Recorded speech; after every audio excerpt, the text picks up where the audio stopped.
Welcome to today's College Financial Prep Preparing for College podcast. Excited to have Morgan Baker with us today. Welcome, Morgan. Thank you for having me. It's lovely to be here. Oh, you're very, very welcome. And today we are going to be speaking about a topic that we have not discussed ever, but certainly a topic that many people think about, maybe worry about, becoming an empty nester, sending the kids off to college, and then what? Morgan, why don't you tell everybody a little bit about you and the book that you wrote?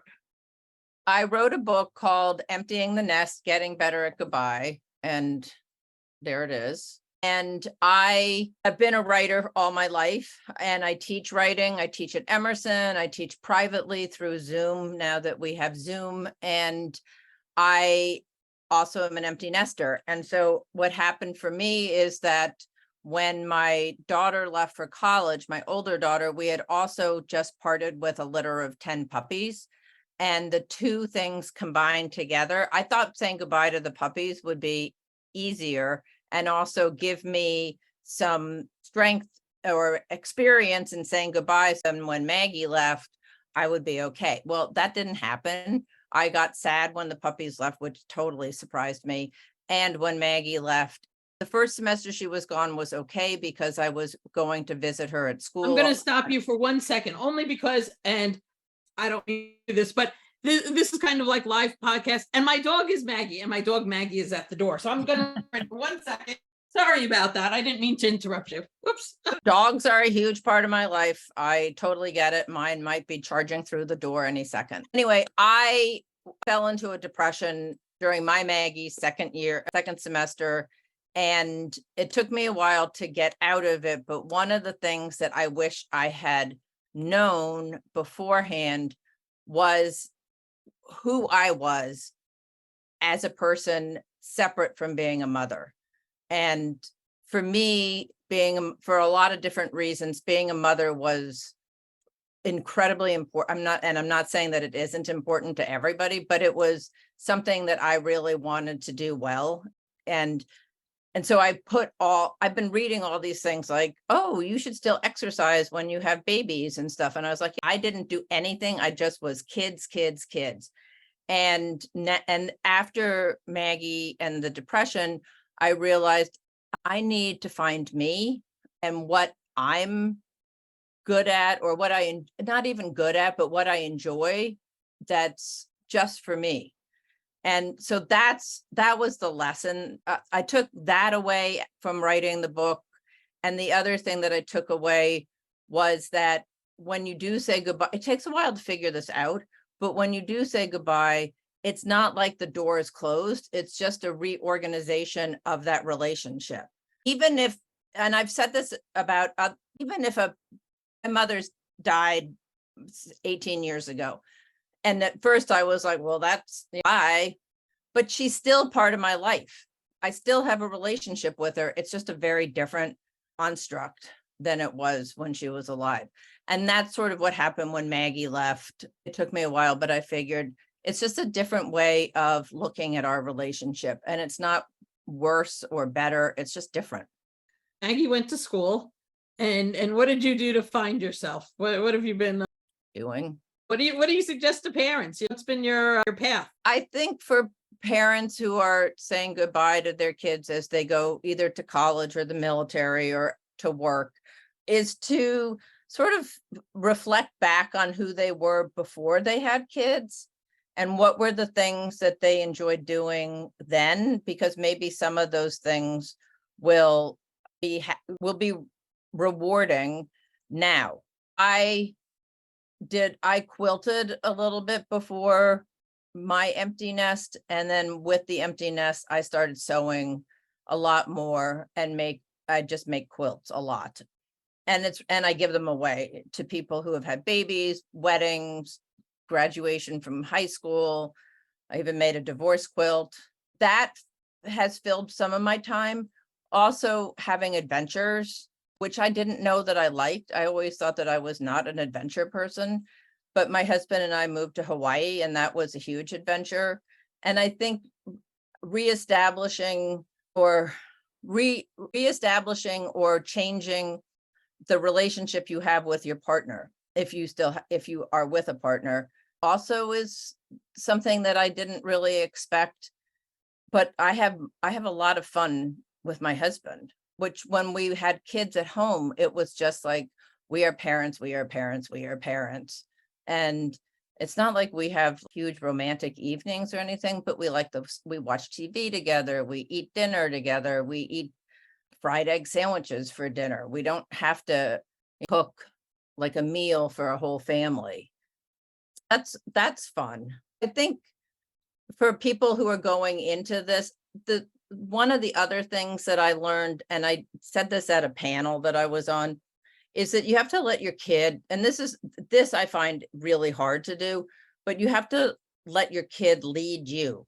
If your child goes off to college or the military or work, don't keep texting them and emailing them and saying, how's it going? How's it going? How's it going? You might want to do that, but you have to sort of let them drive the bus, and they'll reach out to you, or establish every Sunday, let's check in.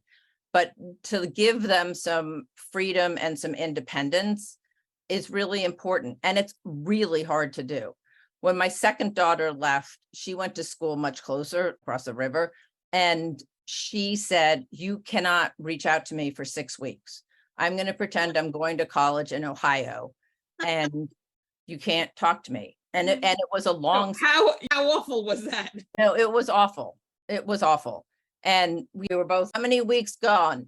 And then after 6 weeks, we even had coffee with her because she was so close. And she said, and I learned later, that the 6 weeks was not exactly fun for her either, but she was homesick, but she really felt that this was an important time and that she really needed to put the investiture into this transition that she was going through. I give her a lot of credit for that. Definitely. Interesting. And how, just out of curiosity, did your husband struggle too with emptiness? You should see the storm that's out my window. He did, but not to the extent that I did.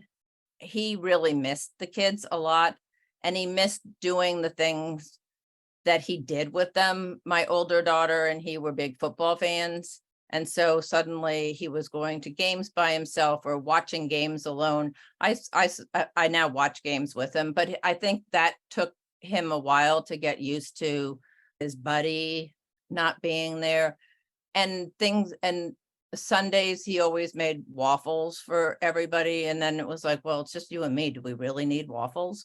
But I think he missed them that way. He is much more, he was able to see what was really beneficial for them and try to incorporate it into his life, where I felt like I was just had this wash of emotion go over me that I couldn't control.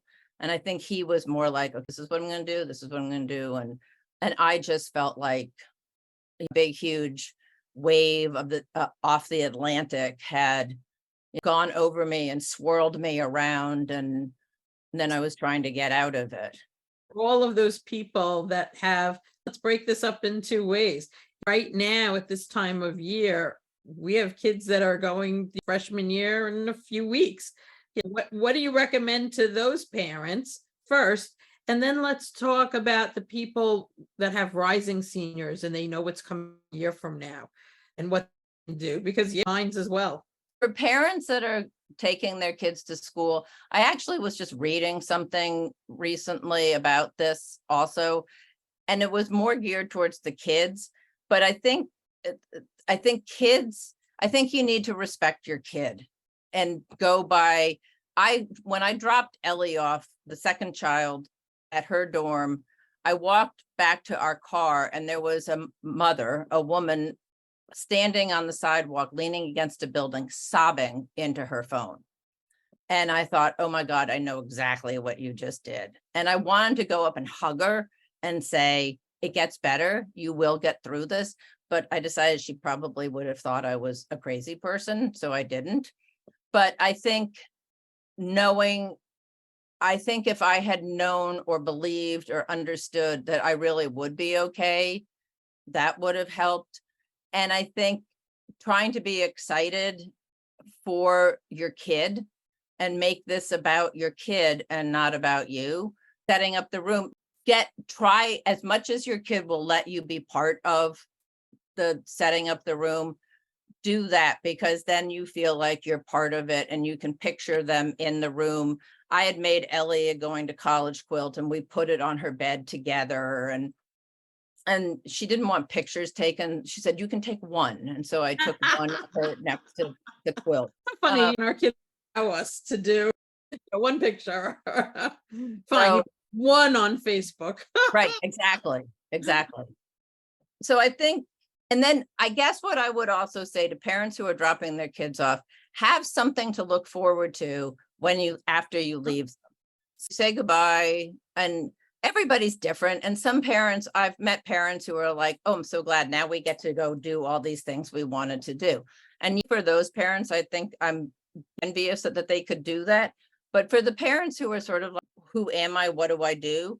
Right. Think of something that if you drop them off by themselves, where's a place that you could go that would be fun for just you? If you're with a partner, what can we do? Maybe we drive back to wherever we came from and go out to dinner that night. But I think just leaving and going back to your emptier home is a little sad. Try to build something in that you have, or plan a trip. Something that you haven't been able to do because there's been too many of you. And it doesn't have to be a big trip, but go away. I live in Cambridge, Mass. So go to New Hampshire or Vermont for a weekend to a bed and breakfast or something. So you recognize that there's life. It just looks different, but there's life afterwards. And for those parents with rising seniors, I think senior year, I also think thinking about doing all these things is a lot harder than actually doing them. Did you ever have like have to go for a medical test or something? The anxiety leading up to the test is so much worse. I mean, hopefully the results are negative, but so that anxiety is so much worse than like the actual procedure itself. But that's what, that's what it makes me think of. Yeah. Definitely. I think I completely agree. And I think that for parents of rising seniors, I think that's really key to remember, because that whole year, everybody's on, like, oh, because the kid is nervous, like, where am I going to get in? Where am I going to go? What is this going to be like? I'm going to be living on my own. I've never done it. So I'm just making a plug. How am I going to save money on the cost of college? Right. Parents are like thinking about the financial piece of it. They're thinking about what is their house going to look like? Should they move? Should they stay? So I think both parents and kids are going through a lot in senior year. And I remember that I was told this, and then that summer I was told, don't be surprised if your kid acts out during the summer after senior year before they leave. And I was like, what? Why? That whole soiling the nest. Right. I had never heard of that before. And my daughter, we picked fights with each other. I mean, it was weird. I was like, I don't usually fight with you. What is going on? And she went to parties and wasn't a party person. And all of a sudden that whole thing changed. But I think it was a way for us to separate. And I don't know that I was aware of that at the time. So I think I would just tell people who have rising seniors to be, and this is true for all people, and this is to be kind to yourself and to be kind, to think about the change that they're undergoing, and neither one is like, it's not worse being the kid or worse being the parent. It's just a big change. You guys have all lived together for, 18 years or 17 years or whatever it is. That's a lot to all of a sudden, like, not be there. And it's hard to foresee what the future relationship will look like. But it's also important. I also teach college, so I see a lot of these things from a different perspective, because the students that I teach often write about one of the topics they write about a lot in my creative nonfiction classes is what is home. And so for these kids, they're also, it's not just the parents who are sitting here going, oh my God, I don't know what to do with myself. But the kids are going like, is that home or is this home? And what is the definition of home? And I think for parents, if they can realize that the child, the young adult who is leaving is going through massive growth pains, they're growing a lot. And so if Maggie came home for a vacation or a weekend once, and she said, oh, I need to get ready to go home. And then she looked at me and she realized that what she had said. And she was like, I mean, back to my dorm. And part of me was like heartbroken that, she was referring to her dorm as home. And the other part of me, which is the part that she saw, but the other part of me was like, oh, that's really great. She feels comfortable there. And that is where her home is. And that's as it should be. But that duality is hard to sort of manage all the time. And I also think it's hard. I know this from teaching, that it's hard on the young adults when they come home, because they're used to having a more independent life now. Right. And they can go out and they don't have to tell their parents, I'll be back by midnight, I promise, or I don't have to make my bed or whatever it is. And it's hard for them to come back because the parents, including myself, think, oh, they're home again. That means that they live under my roof. And it's like, it's not.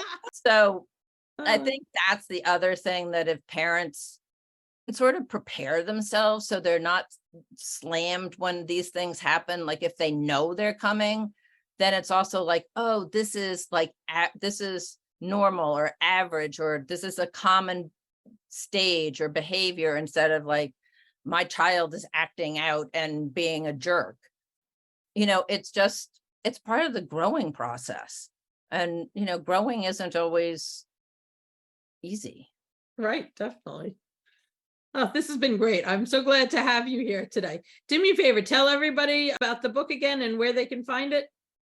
The book is called Ding the Nest, Getting Better at Goodbyes. And it can be found on Amazon Bookshop and Goodreads. And then also through the publisher, which is 1016 Press. And if you want to really be helpful, you can go to your local independent bookstore and ask them to order it for you. Thanks so much. I'm so glad that you were here today. Thank you, everyone. Thanks, Morgan. And looking forward to seeing you on College Financial Preps Preparing for College podcast next time. Well, thank you very much for having me. I enjoyed this a lot. You're very welcome. Take care, everyone. Bye.